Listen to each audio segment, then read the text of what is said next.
प्यारे दोस्तों, मैं सैम सर आपके लिए लाया हूँ वीडियो। और ये जो मेरा वीडियो है ये त्रिकोणमिति के अनुप्रयोग applications of trigonometry 10th class chapter 9 है। और मैं एक्सरसाइज 9.1 की वीडियो लेके आया हूँ। और एक्सरसाइज 9.1 के मैंने 4 वीडियोस बनाए हैं और ये वीडियो पार्ट 1 है। इससे पहले कि आप मेरी वीडियो स्टार्ट करें, आप YouTube पे जाइए, स्मिरू ठाकुर सर्च कीजिए, मेरे चैनल को सब्सक्राइब कीजिए और बेल आइकन को दबाइए ताकि आपको मेरे नए नए वीडियोस की नोटिफिकेशन मिलती रहे। अपने जो भी कमेंट है वो कमेंट बॉक्स पे लिखें और अगर आपको वीडियो अच्छा लगता है अपने फ्रेंड्स के साथ शेयर करें। तो हम सबसे पहले डिस्कस करेंगे क्वेश्चन नंबर 1। और क्वेश्चन नंबर 1 क्या है कि सर्कस का एक कलाकार एक 20 मीटर लंबी डोर पर चढ़ रहा है। तो कलाकार ये सी बिंदु पर है और ये इस डोर पे जो एसी डोर है इस पर चढ़ रहा है और ये डोर 20 मीटर लंबी है जो अच्छी तरह से तनी हुई है, मतलब बिल्कुल सीधी है डोर ये। और भूमि पर सीधे लगे खंबे, ये जो खंबा यहाँ पर ए बी खंबा लगा हुआ है इसके शिखर से ये डोर बंधा हुआ है। तो यहाँ डोर बंधा हुआ है, तो एसी डोर है 20 मीटर। और ये जो खंबा है ये खंबा, इसकी ऊंचाई हमें क्या करनी है, यहाँ पर 30 डिग्री का कोण ये बना रहा है डोर। और जो खंबा है इसकी ऊंचाई हमें ज्ञात करनी है। तो सबसे पहली चीज जो आपको करनी है वो ये है कि आपको डायग्राम बनाना आना चाहिए। जैसे ये डायग्राम बना हुआ है तो डायग्राम आपके क्वेश्चन से ही बन जाएगा। जैसे आपको बताया था कि सर्कस का एक कलाकार है 20 मीटर लंबी डोर पर चढ़ रहा है, तो ये डोर बना दिया आपने और यहाँ पर खंबा बना दिया और यहाँ पर जो क्षैतिज स्तर है इसको मिला दिया। तो ये आपके पास ABC एक समकोण त्रिभुज बन गया है जिसमें आपको ये डोर दी है, मतलब विकर्ण दिया है, कोण दिया है 30 डिग्री, जो आपका उन्नयन कोण बन रहा है वो 30 डिग्री दिया हुआ है। और वैसे ही ऊंचाई आपको क्या करनी है, ज्ञात करनी है। तो ये आपका प्रश्न है। तो डायग्राम आपका बन गया। और हम जानते हैं कि अगर कोण दिया हो, एक भुजा दी हो, तो हम कोई भी भुजा त्रिकोणमिति अनुपात से कैलकुलेट कर सकते हैं। तो हम इसको अब सॉल्व करेंगे। तो सॉल्व करने के लिए तो दी गई आकृति में ए बी खंबा है जो मैं आपको पहले ही बता चुका हूं और एसी एक डोर है। अब यहां पर बेसिकली हमें इन दोनों का त्रिकोणमितीय अनुपात लेना है। तो त्रिकोणमितीय अनुपात देखिए आप किस किस का लेना चाह रहे हैं, हम परपेंडिकुलर और हाइपोटेन्यूज का। और हम जानते हैं कि परपेंडिकुलर को जब हम हाइपोटेन्यूज से डिवाइड करें तो हमारे पास साइन फंक्शन आता है। तो परपेंडिकुलर बटा हाइपोटेन्यूज साइन 30 के बराबर होगा। तो माना खंबे की ऊंचाई मान लेते हैं हम h मीटर। तो ये जो ऊंचाई है क्योंकि हमें कैलकुलेट करनी है ये, इसको हम h मीटर मान लेते हैं। तो h मीटर नहीं लिख रहा हूं मैं, यहाँ पर सिर्फ h लिख रहा हूँ क्योंकि पहले ही मैंने बोल दिया कि ये मीटर में है। तो खंबे की ऊंचाई ले ली हमने h, तो यही h हमें क्या करना है, ज्ञात करना है। तो जैसा मैंने आपको बताया कि हमें परपेंडिकुलर ऑब्लिक हाइपोटेन्यूज लेना है समकोण त्रिभुज एबीसी में। ए बी बटा ए सी बराबर है साइन 30 डिग्री। तो क्योंकि हमें इस भुजा से इस भुजा को निकालना था तो हमें इन दोनों का अनुपात ही लेना पड़ेगा। तो ए बी बटा ए सी बराबर है साइन 30 डिग्री। तो हम जानते हैं कि ए बी तो हमें कैलकुलेट करना है। ए बी की जगह हम h लिख देंगे, ए सी की जगह 20 लिख देंगे और साइन 30 की जगह हम साइन 30 की वैल्यू को पुट कर देंगे। तो h बटा 20, क्योंकि ए बी h के बराबर है, h माना हमने इसको, ए सी 20 है, साइन 30 की वैल्यू होती है 1/2। अब हमने क्या करना है कि इस 20 को दूसरी तरफ ले जाएंगे तो यहां से h का मान आपका निकल जाएगा।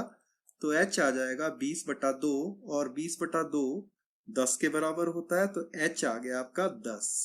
तो h हमने कैलकुलेट कर लिया। तो h ही तो हमें कैलकुलेट करना था। तो खंबे की जो ऊंचाई है बेसिकली वो 10 मीटर है। अतः खंबे की ऊंचाई बराबर है 10 मीटर। तो इस तरह से हमने बहुत आसानी से क्वेश्चन सॉल्व कर दिया ये। वैसे ही चलते हैं हम दूसरे प्रश्न पे। दूसरा प्रश्न है कि आंधी आने से एक पेड़ टूट जाता है और टूटा हुआ भाग इस तरह मुड़ जाता है कि पेड़ का शिखर जमीन को छूने लगता है और इसके साथ 30 डिग्री का कोण बनाता है। पेड़ के पाद बिंदु की दूरी जहां पेड़ का शिखर जमीन को छूता है 8 मीटर है, पेड़ की ऊंचाई ज्ञात कीजिए। तो जैसे मान लीजिए ये जो पेड़ है आपका बीडी एक पेड़ है और बेसिकली यहाँ ए बिंदु से ये पेड़ टूट गया, तो टूटने के बाद ये यहाँ से ऐसे को गिर जाएगा नीचे को, और गिरने के बाद ये जमीन को छुएगा। तो बेसिकली ये जो पेड़ है जब जमीन को छुएगा तो एक समकोण त्रिभुज बना देगा। तो पेड़ एडी से गिरा और एसी भुजा उसने ले ली, तो मतलब जब जो एडी है वो एसी के बराबर होगा, क्योंकि जितना पेड़ वो टूटा है उतना ही जमीन पर वो लग जाएगा। और ये बेसिकली यहाँ पर 30 डिग्री का कोण बना रहा है, ये इसमें दिया है, इसके साथ 30 डिग्री का कोण बनाता है। और पेड़ का जो पाद बिंदु है इसकी दूरी यहाँ बी से सी की दूरी, मतलब पेड़ के पाद बिंदु की दूरी जहां पेड़ का शिखर जमीन को छूता है 8 मीटर है। तो यहां से बी से सी की दूरी मतलब पेड़ का पाद बिंदु बी हो गया और जहां पर पेड़ गिरा है वो बिंदु सी हो गया। तो इन दोनों की दूरी भी दी है 8 मीटर और आपको निकालनी है पेड़ की ऊंचाई। तो पेड़ की ऊंचाई जो है जहां से टूटा है पेड़ वहां तक मान लीजिए आप पेड़ की ऊंचाई h1 है, और उससे ऊपर वाला पोर्शन जो है जो टूट के इधर गिरा है वो ऊंचाई मान लेते हैं हम h2 है। तो बेसिकली हमने पेड़ की ऊंचाई ज्ञात करनी है, मतलब h1 और h1 प्लस h2 हमने ज्ञात करना है, तो वो पेड़ की ऊंचाई आपकी आ जाएगी। तो सबसे पहले तो हमने ये वाला पोर्शन मान लिया h1 और ऊपर वाला पोर्शन मान लिया h2, और क्योंकि पेड़ यहां से नीचे को गिरा है तो यही वाली भुजा जहां से पेड़ टूटा है इसकी जो लंबाई होगी वो भी h2 होगी। और यहाँ पर मैं आपको एक चीज बताना चाहूंगा कि जितने भी क्वेश्चंस हैं उसमें मैंने ये कोशिश की है कि अगर हम हाइट ले रहे हैं, यहाँ पर परपेंडिकुलर जो होगा उसकी हाइट ले रहे हैं, उसको लेंगे हम h1 से अगर हमने हाइट माननी है। और अगर मैंने जो बेस है मतलब जो आधार है वो अगर मानना हो तो मैं उसको बी यूज करूंगा, जैसे b1 लूंगा। और अगर मैंने विकर्ण मानना है तो मैं उसको d1 लूंगा ताकि आपको अच्छे ढंग से याद रहे। तो यहाँ पर क्योंकि मैं मान रहा हूं पेड़ की ऊंचाई, तो पेड़ की ऊंचाई मैंने दो हिस्सों में ले ली h1 और h2, तो पेड़ की पूरी ऊंचाई आएगी h1 प्लस h2। तो ये आपके पास यहाँ पर डायग्राम बन गया। अब इस डायग्राम में हम देख सकते हैं कि यहाँ पर आपको कोण 30 डिग्री दिया है, यहाँ पर आपको बेस भी दिया हुआ है। अब बेसिकली हम क्या करेंगे, इस बेस से हम h1 को कैलकुलेट कर सकते हैं, क्योंकि बेस दिया है आपको, आधार दिया है और कोण दिया है, उससे हम h1 को कैलकुलेट कर सकते हैं। और इसी समकोण त्रिभुज में बेस और आधार से हम इस विकर्ण को भी कैलकुलेट कर सकते हैं। तो जब हमारा ये जो h1 है ये कैलकुलेट हो जाएगा, h2 कैलकुलेट हो जाएगा, तो हम पेड़ की ऊंचाई h1 प्लस h2 भी आसानी से बता सकते हैं। तो समकोण त्रिभुज ABC में तो अब हम इसको हल करेंगे। माना पेड़ की ऊंचाई है BD और ये BD जो है ये h1 प्लस h2 ब्रैकेट में मीटर, क्योंकि ये मीटर में होगी। और वैसे ही आंधी के बाद टूटे पेड़ के भाग की लंबाई AD है और यही बेसिकली AC है, क्योंकि ये टूट के नीचे को गिरा है, और इसको मान लेते हैं हम h2 मीटर। और वैसे ही समकोण त्रिभुज ABC में अब हमने दो अनुपात लेने हैं, एक बार लेना है परपेंडिकुलर और बेस, और दूसरी बार लेना है हाइपोटेन्यूज और बेस। और हमें पता है परपेंडिकुलर और बेस का जो अनुपात होता है वो होता है टेंजेंट, तो इसलिए हम पहला अनुपात लेंगे पहले, AB बटा BC बराबर है टेंजेंट 30 डिग्री, क्योंकि कोण यहाँ पर 30 डिग्री दिया हुआ है। अब AB हमारे पास है h1, तो AB की जगह लिख दिया हमने h1। BC हमारे पास दिया है 8, तो BC की जगह लिख दिया 8, और टेंजेंट 30 डिग्री होता है 1 बटा वर्गमूल 3। अब हम क्या करेंगे, 8 को दूसरी तरफ ले जाएंगे, तो h1 आ जाएगा आपके पास 8 बटा वर्गमूल 3, और इसको हम ले लेंगे समीकरण 1। तो यहां से h1 की वैल्यू हमने कैलकुलेट कर ली। h1 आ गया 8 बटा वर्गमूल 3। अब वैसे ही हम क्या करेंगे, बेस और हाइपोटेन्यूज का अनुपात लेंगे, त्रिकोणमितीय अनुपात। और हमें पता है जो पंडित जी वाला हमने सूत्र किया था कि बेस ऑब्लिक हाइपोटेन्यूज होता है कॉस। तो इसका मतलब कि जो बेस है ए बी है, ए बी आपका परपेंडिकुलर है, बटा ए सी है, ये साइन 30 डिग्री के बराबर होगा। तो आप कोई भी अनुपात ले सकते हैं, आप बेस ऑब्लिक हाइपोटेन्यूज वाला अनुपात भी ले सकते हैं या आप परपेंडिकुलर ऑब्लिक हाइपोटेन्यूज वाला अनुपात भी ले सकते हैं। तो ये आपकी मर्जी है, आप कोई भी अनुपात इसमें ले सकते हैं। तो जैसे मैंने यहाँ पर परपेंडिकुलर और हाइपोटेन्यूज का अनुपात लिया है, तो ए बी बटा ए सी आ जाएगा आपके पास साइन 30 डिग्री। और ए बी आपका h1 है, ए सी आपका h2 है। तो h1 बटा h2 साइन 30 होता है 1/2 के बराबर। तो h1 बटा h2 आ जाएगा आपके पास 1/2 के बराबर। इसका मतलब H2 को हम अब दूसरी तरफ ले जा सकते हैं। तो H2 को यहां पर ले गए हम और 2 को यहां पर ले गए, तो H2 आ जाएगा 2H1 के बराबर। और H1 की वैल्यू क्योंकि हमें पता है 8 वर्गमूल 3 है, तो H2 की वैल्यू आ जाएगी 2 गुणा 8 बटा वर्गमूल 3। 2 को 8 से गुणा किया तो H2 आ जाएगा 16 वर्गमूल 3। तो अब हमें क्योंकि H1 और H2 दोनों की वैल्यूज पता चल चुकी है, तो पेड़ की ऊंचाई तो H1 जमा H2 है, तो इन दोनों को हमें 1 और 2 को क्या करना है, अब जोड़ना है। तो अतः पेड़ की ऊंचाई BD H1 प्लस H2 के बराबर है। और H1 की वैल्यू भी हमें पता है, H2 की वैल्यू भी पता है, तो ये आ जाएगा 8 वर्गमूल 3 जमा 16 वर्गमूल 3। अब क्योंकि नीचे हर बराबर है तो 16 और 8 को जोड़ दीजिए, ये आ जाएगा 24 बटा वर्गमूल 3। वर्गमूल 3 क्योंकि हर में है, इसीलिए हमें इसका परिमेयकरण करना पड़ेगा। तो हम वर्गमूल 3 से गुणा करते हैं, वर्गमूल 3 से भाग करते हैं, तो ये आ जाएगा 24 वर्गमूल 3 बटा 3। और 3 से जो 24 है वो भाग हो जाएगा, 3 एकम 3, 3 अठे 24। और आपका जो उत्तर आ जाएगा वो आ जाएगा 8 वर्गमूल 3। अतः पेड़ की जो ऊंचाई है वो 8 वर्गमूल 3 है। वैसे ही चलते हैं हम तीसरे प्रश्न पे।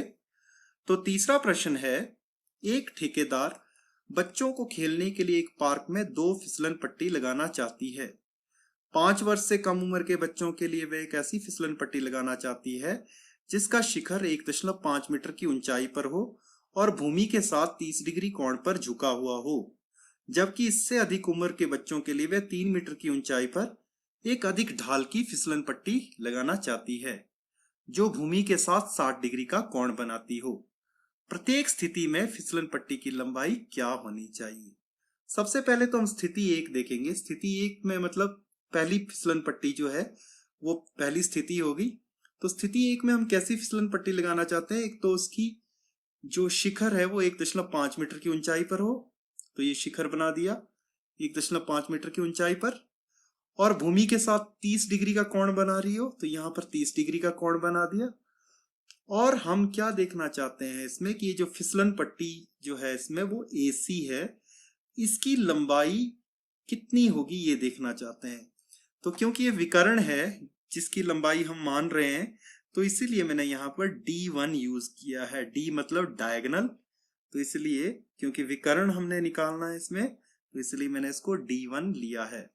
तो आप देख सकते हैं कि अब हम D1 आसानी से कैलकुलेट कर सकते हैं। हमें क्या करना है, अनुपात लेना है AB और AC का। AB हमें पता है, AC हमारा कैलकुलेट हो जाएगा क्योंकि कोण हमें दिया हुआ है। तो हमें इन दोनों का अनुपात लेना है, मतलब परपेंडिकुलर ऑब्लिक हाइपोटेन्यूज, तो उससे हमारा D1 आसानी से कैलकुलेट हो जाएगा। तो सबसे पहले तो स्थिति 1 की बात कर रहे हैं हम। तो इसमें माना AC मान लिया हमने D1 मीटर, जो कि 5 वर्ष से कम उम्र के बच्चों के लिए एक ऐसी फिसलन पट्टी है जिसका शिखर 1.5 मीटर की ऊंचाई पर है और भूमि के साथ 30 डिग्री कोण पर झुका हुआ है।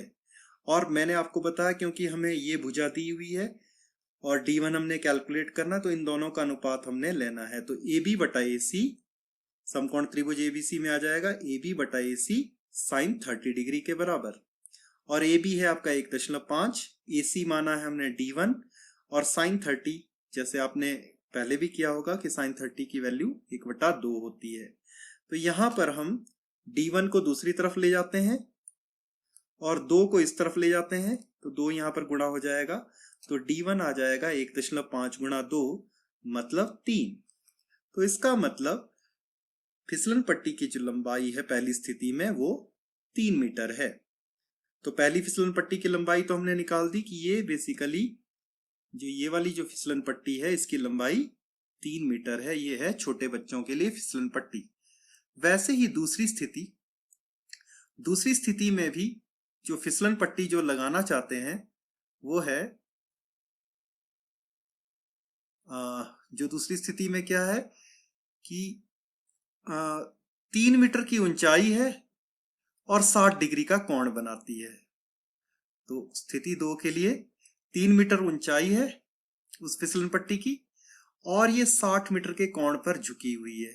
अब दोबारा हमने इस फिसलन पट्टी की लंबाई कैलकुलेट करनी है। तो दोबारा से पिछले क्वेश्चन की तरह ही है, परपेंडिकुलर ऑब्लिक हाइपोटेन्यूज, इन दोनों का हम क्या करेंगे, एक अनुपात लेंगे, उससे हमारा D2 आसानी से कैलकुलेट हो जाएगा।